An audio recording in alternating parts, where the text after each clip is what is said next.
Good morning students. நான் உங்கள் Mohammed sir திருப்பி உங்களை இன்னொரு வீடியோவில் சந்திக்கிறதுல ரொம்ப சந்தோஷமாக இருக்குது. ஆல்ரெடி 2 வீடியோ போட்டிருந்தோம் நம்ம தமிழ் இங்கிலீஷ்க்கு. தமிழுக்கு ரொம்ப பேர் பாராட்டினாங்க. சார் தமிழ் வீடியோ ஃபார்முலா நீங்கள் ரொம்ப ரொம்ப நல்லா இருந்துச்சு, அதை அப்ளை பண்ணியிருக்கோம் சார், எங்களுக்கு ரொம்ப சந்தோஷமாக இருக்குது. நாங்கள் என்ன பண்ணோன்னு தெரியல தமிழில், நீங்கள் கரெக்ட் டைமில் ஃபார்முலா போட்டிங்க, ரொம்ப யூஸ்ஃபுல்லாக இருந்துச்சுன்னு சொன்னேன். இந்த ஃபார்முலா எப்படி என் ஸ்டூடெண்ட்ஸ் வந்து 4-5 இயர்ஸாக ஃபாலோ பண்ணுறதெல்லாம் அவங்க தான் அந்த யூடியூப்க்கு சொன்னாங்க. இவ்வளோ வருஷம் அவங்க கரெக்டாக ஃபாலோ பண்ணிட்டு வராங்க. யூடியூப்ல போட்டது இதுதான் ஃபர்ஸ்ட் இயர், அது ரொம்ப பேர் நல்லா இருக்குன்னு சொன்னாங்க. அதே மாதிரி மேக்ஸுக்கு வேணும் அப்படின்னாங்க. அதனாலதான் மேக்ஸ்க்கு நான் ஃபார்முலா எழுதி வச்சிருக்கேன். இதுதான் இன்னைக்கு சொல்ல போறேன். இந்த ஃபார்முலா நீங்க அப்ளை பண்ணீங்கன்னா 60 மார்க்ஸ், 50 to 60 மார்க்ஸ் கன்ஃபார்ம். அதுக்கப்புறம் நீங்க சென்டம் கூட எடுக்கலாம். பாஸே ஆக முடியாதுன்றவன் பாஸ் ஆகலாம். அடுத்த ஸ்டேஜ் அவரேஜ் போறவன் இன்னும் ஹை ஸ்கோர் பண்ணலாம். ஹை ஸ்கோர் பண்றவன் சென்டம் கூட அடிக்கலாம். அது வந்து ஒரு யூஸ்ஃபுல் எக்ஸலன்ட் ஃபார்முலா தான் உங்க முன்னாடி கொண்டு வந்திருக்கேன். வீடியோ ஸ்கிப் பண்ணாம டைரக்டா நம்ம நேரா வீடியோக்கு போயிடலாம் வாங்க. Formula for 10th standard maths public exam. இது என்ன ஃபார்முலா அப்படின்னு பாத்தீங்கன்னா, இதுல வந்து 6 கேட்டகரி இருக்கு, 6 சீரியல் நம்பர் இருக்கு. இதுல என்னென்ன கேட்டகரி, எவ்வளவு மார்க்ஸ், இது எப்படி டீடைல்ஸ்ன்றது நான் உங்களுக்கு ஸ்டெப் பை ஸ்டெப்பா சொல்றேன், கொஞ்சம் பாருங்க. இதுல பாத்தீங்கன்னா மேக்ஸ்ல ஃபர்ஸ்ட் வந்து ஒன் வேர்ட்ஸ் வந்து மொத்தம் உங்களுக்கு 14 ஒன் வேர்ட்ஸ் கொடுப்பாங்க, 14 ஒன் வேர்ட்ஸ் கொடுப்பாங்க. அது டீடைல்ஸ் எப்படின்னா எல்லா 8 எக்ஸைஸ் இருக்கு மொத்தம் உங்களுக்கு. அந்த 8 எக்ஸைஸ்ல ஒரு ஒன் வேர்ட்ஸ் வந்து ஃபுல்லா படிச்சுக்கங்க, ஒண்ணு விடாம எல்லா 8 எக்ஸைஸும் ஒன் வேர்ட்ஸ் ஃபுல்லா படிச்சுங்க. அதுல ஒரு 14 மார்க் வந்துடும் உங்களுக்கு 10%. இது ஃபர்ஸ்ட் கேட்டகரி. ரெண்டாவது பாத்தீங்கன்னா ஜாமெண்ட்ரி பாத்தீங்கன்னா 8 மார்க் தராங்க. ஜாமெண்ட்ரில என்ன படிக்கணும்னு நீங்க போட்டிருக்கேன். இதோட டீடைல் பாத்தீங்கன்னா எக்ஸசைஸ் 4.2 அண்ட் எக்ஸசைஸ் 4.4. இந்த 2 எக்ஸசைஸ் பார்த்தாலே போதும் நீங்க. ஏன்னா மொத்தமா பாத்தீங்கன்னா ஜாமெண்ட்ரில 4 எக்ஸசைஸ் இருக்கு. அதுல வந்து 4.2 இல்லைன்னா 4.4 தான் கேட்பாங்க. அதோட சம்ஸும் எக்ஸாம்பிள் சம்ஸும் பார்க்கணும் நீங்க. எக்ஸாம்பிள் சம்ஸ் பாத்தீங்கன்னா 4.2 4.4 4-5 சம் தான் இருக்கு, அதை பாத்துங்க. அதே மாதிரி எக்ஸசைஸ்ல என்ன பண்ணுன்றது நான் இங்க போட்டிருக்கேன். அதுல வந்து சம் நம்பர் 11 to 16, 4.2ல சம் நம்பர் 11 to 16, அதே மாதிரி 4.4ல சம் நம்பர் 11 to 16 எக்ஸசைஸ்ல. இது plus exercise sums plus sample sums, இது ரெண்டும் பாத்தீங்கன்னா 8 மார்க்ஸ் வந்துடும்.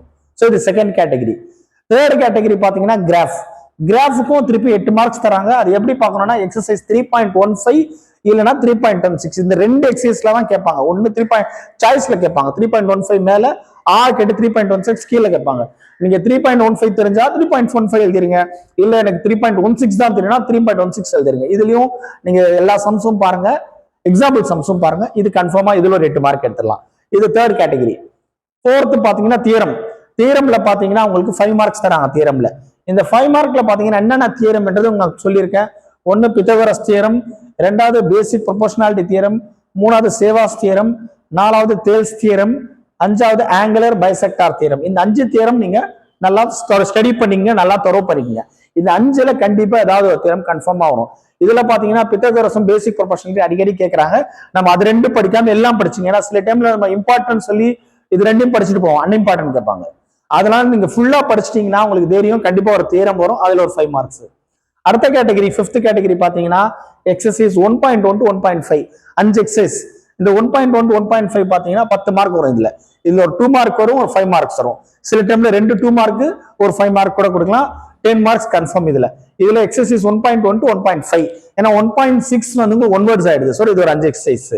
அதுக்கப்புறம் பாத்தீங்கன்னா 6வது கேட்டகரி எக்ஸசைஸ் 2.1 to 2.9, இது ஒரு 9 எக்ஸசைஸ். ஏன்னா 2.10 வந்து one words.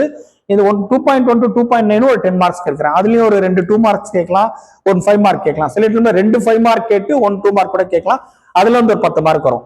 So exercise first எக்ஸசைஸ்ல ஒரு 10 மார்க், செகண்ட் எக்ஸசைஸ் ஒரு மார்க். அதுதான் exercise 1.2 to 1.5 and exercise 2.1 to 2.9 all sums and example sum. அந்த ஃபுல் எக்ஸசைஸ் தரவு பண்ணிடுங்க, எக்ஸாம்பிள் சம்ஸும் தரவு பண்ணிடுங்க. அது 2 தரவு பண்ணீங்கன்னா அது 20 மார்க் வரும்.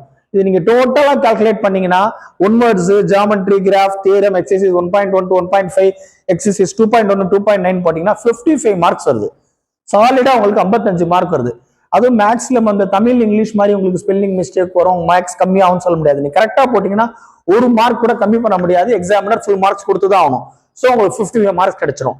இதுல இருந்தாலும் ஒரு சேஃபர் சைடுக்கு ஒரு 5 மார்க் நான் லெஸ் பண்ணா கூட உங்க லேண்ட் total easy to score 50 marks. 50 mark ஈஸியா ஸ்கோர் பண்ணலாம். உங்களுக்கு 100க்கு 50 மார்க்ஸ் ஈஸியா ஸ்கோர் பண்ணலாம். இது நான் சொல்றது ரொம்ப நாலேஜ் எல்லாரும் பேசிக் ஸ்டூடெண்ட் பாஸ் ஆகிறதே கஷ்டம்ன்றவங்க கூட இதை ஃபாலோ பண்ண 50 மார்க் எடுக்கலாம். அப்ப எவ்வளவு பெரிய விஷயம் பாருங்க. 50 மார்க்ன்றது ஒரு நல்ல மார்க். இந்த 50 மார்க் வந்து ஆவரேஜ் மையம் வந்து 70 to 80 மார்க்ஸ் எடுக்கலாம். இதுதான் ஃபவுண்டேஷன்.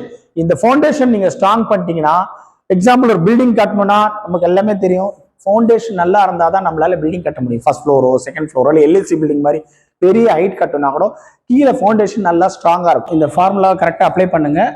இது மெயினாக பார்த்தீங்கன்னா ஒன் வேர்ட்ஸ் வந்து கொஞ்சம் என்ன பண்ணுங்க, 8 எக்ஸசைஸ் இருக்கு. எல்லா ஒன் வேர்ட்ஸும் ஒன்று விடாம எல்லாம் படிச்சிருங்க. ஃபுல் எக்ஸசைஸ் உங்களுக்கு 14 மார்க் வருது. ஏன்னா ஒன் வேர்ட்ஸ் ரொம்ப ரொம்ப முக்கியம். ஒன் வேர்ட்ஸ்ன்னு சொல்லி கேர்லெஸ்ஸாக இருக்காதீங்க. அது எல்லா எக்ஸசைஸும் சோம்பேறித்தனம் பார்க்காம ஃபுல்லாக படிச்சிருங்க. அதில் ஈஸியாக 14 மார்க்ஸ் எடுத்துடலாம். ஜாமெட்ரி கிராஃப் நான் சொன்ன மாதிரி உங்களுக்கு 2 எக்ஸசைஸ் தான். ஒன்று 4.2 தர பண்ணிக்கோங்க, இல்லைன்னா 4.4 தர பண்ணிக்கங்க. அது வேணா டிப்ஸ் தரேன். நீங்க ரெண்டுமே முடியல சார், ஏதாவது ஒன்று தான் பண்ண முடியும்னா 4.2 பண்ணுங்க, இல்லை 4.4 பண்ணுங்க. அதுலயும் உங்களுக்கு என்ன ப்ளஸ் பாயிண்ட்னா நீங்க ஒரு 5 சம் தான் பார்க்க போறீங்க, 11 to 16 பிளஸ் சாம்பிள் சம்ஸ். கிராஃபும் அதே மாதிரி ஒரு எக்ஸசைஸ் தான் பார்க்க போறீங்க. ஒன்று 3.515 இல்லை 3.16 தான். ஸோ கிராஃப் ஜாமெட்ரி நல்லா பார்த்துக்குங்க. போட்டு பார்த்துங்க. ஜாமெட்ரி போட்டு பாருங்க, கிராஃப் போட்டு பாருங்க, போட்டு பாருங்க. தீரம் நான் முதல்ல சொன்ன மாதிரி இது இம்பார்ட்டன்ட் படிச்சுட்டு போதீங்க. எல்லா தியரமும் கொண்டு போங்க, அதுல ஒரு 5 மார்க்ஸ் வரும். அதே மாதிரி எக்ஸசைஸ் 1.1 to 1.5, எக்ஸசைஸ் 2.1 2.9 ஜாஸ்தி இருக்குதுன்னா அட்லீஸ்ட் ஃபர்ஸ்ட் எக்ஸசைஸ் ஆவது ஃபுல்லா தர பண்ணிட்டு போங்க. செகண்ட் எக்ஸசைஸ்ல ஒரு 3-4 எக்ஸசைஸ் தர பண்ணுங்க. முடிஞ்சா ஃபுல்லா பண்ணுங்க. இல்லையா ஒரு 4-5 எக்ஸசைஸ் ஃபர்ஸ்ட் 2.1 to 2.5 ஆவது ஃபுல்லா தர பண்ணிட்டு போங்க. இல்ல அது கூட முடியலன்னா ஃபர்ஸ்ட் எக்ஸசைஸ் தர பண்ணிட்டு போங்க, போதுங்க. ஒரு டீசென்ட் மார்க் எடுக்கணும். ஸோ இதுதான் ஃபார்முலா. இந்த ஃபார்முலா கரெக்டா அப்ளை பண்ணுங்க. வேற ஏதாவது டவுட் இருந்தா தயவு செய்து எனக்கு கமெண்ட் செக்ஷன்ல கேளுங்க, நான் ரிப்ளை பண்றேன். சில பேர் வந்து எப்படி சார் பப்ளிக் எக்ஸாம் எழுதுன ப்ரெசன்டேஷன் பண்ணணும்னு கேட்டிருந்தாங்க. அதோட வீடியோ வந்து ஆல்ரெடி நான் போட்டிருக்கேன், பார்ட் 2 வீடியோ. அதை நான் டிஸ்கிரிப்ஷன் பாக்ஸ்ல போடுறேன், அதையும் பாருங்க. என்னுடைய கான்டாக்ட் நம்பர் கேட்டிருந்தாங்க, அந்த நம்பரும் போடுறேன். அதுவும் எனக்கு கால் பண்ணுங்க, இல்லை வாட்ஸ்அப் பண்ணுங்க. ஸோ இதுதான் ஃபார்முலா. இது எப்படி பண்ணும், எப்படி ஈஸியா அப்ளை பண்ணும், இது வந்து இது பண்ணாலே போதும், நல்ல மார்க் எடுக்கலாம். முதல்ல பாஸ் ஆகுறாங்க, நல்லா 100% பாஸ் ஆகலாம், நல்ல மார்க் எடுக்கலாம், ஹை ஸ்கோர் பண்ணலாம், ஏன் சென்டமே எடுக்கலாம். ஸோ அருமையான ஃபார்முலா, இதை கரெக்டாக ஃபாலோ பண்ணுங்க. இந்த வந்து மேக்ஸிமம் ஷேர் பண்ணுங்க. அதான் நான் ரெக்வஸ்ட் பண்றது என்னன்னா, இந்த ஃபார்முலா வந்து ரொம்ப பேருக்கு போனாதான் அவங்க படிக்க முடியாது. அதனால இதை ஷேர் பண்ணுங்க, சப்ஸ்கிரைப் பண்ணுங்க, லைக் பண்ணுங்க. All the best. நான் வீடியோ முடிக்கிறதுக்கு முன்னாடி ஒரு முக்கியமான விஷயம் சொல்லணும். அதே மாதிரி சயின்ஸ் சோஷியலுக்கும் பசங்க கேட்டிருந்தாங்க. சயின்ஸ் சோஷியலுக்கு இதே மாதிரி ஃபார்முலாவோட வீடியோ போடுறேன். இது அந்த வீடியோஸ் எல்லாம் பார்த்தீங்கன்னா பிலோ ஆவரேஜ் பசங்களுக்கு ரொம்ப ரொம்ப ரொம்ப யூஸ்ஃபுல்லா இருக்கும். இதை கரெக்டாக ஃபாலோ பண்ணுங்க, உங்களுக்கு 100% ரிசல்ட். எல்லா சப்ஜெக்ட்ஸ்க்கும் நான் போட்டிருக்கேன். மேக்ஸ் சொன்ன மாதிரி ஃபாலோ பண்ணுங்க, சயின்ஸ் சோஷியலுக்கும் போட போறேன், அதுவும் கரெக்டாக ஃபாலோ பண்ணுங்க. இதுல எதுவும் நீங்க டைவர்ட் பண்ணிடாதீங்க. நான் என்ன சொல்றேன்னா, நான் சொன்னதை கரெக்டாக ஃபாலோ பண்ணிட்டு அதுக்கு மேல நீங்க எக்ஸ்ட்ரா என்னென்ன படிக்கணுமோ படிங்க. இதுதான் பேசிக். இந்த பேசிக்கை விட்டுட்டு நீங்க அதை படிக்கிறேன் இதை படிக்கிறேன்னு சொல்லி கன்ஃபியூஸ் பண்ணிக்காதீங்க. இது கரெக்டா ஃபாலோ பண்ணிட்டீங்கன்னா முதல்ல நம்ம வந்து பிரீத் பண்ணலாம். நார்மலா இல்லை, அப்பா பரவாயில்ல, ஒரு 50 ரூபா 50 மார்க் இல்லை 60 மார்க் என் கையில இருக்குன்னு ஒரு மன திருப்தி ஆயிடும். இதை ஃபாலோ பண்ணிட்டு அதுக்கப்புறம் நீங்க 80 எடுக்கிறது 100 எடுக்கிறது உங்க திறமை. நான் சொல்றது வந்து பிலோ ஆவரேஜ் பப்ளிக் எக்ஸாம்லாம் பயந்துட்டு இருக்க பசங்க எப்படி ஒரு நல்ல மார்க் எடுக்கணுன்றதுக்காக தான். அதனால ஒரு டீசென்ட் மார்க் வந்து 60 மார்க்ஸ்க்கு நான் கேரண்டி தரேன். இதை ஃபாலோ பண்ணிட்டு இன்னும் நம்ம நல்ல மார்க் எடுக்கணுன்றது அவங்க திறமை. அதனால இந்த சொல்ற ஃபார்முலாம் தயவு செய்து சொல்றதை முதல்ல ஃபாலோ பண்ணீங்க. அதுக்கப்புறம் வேற என்ன நான் புதுசா படிக்கணும் நீங்க படிங்க. இதுதான் நான் சொல்லலான் இருந்தேன். All the best.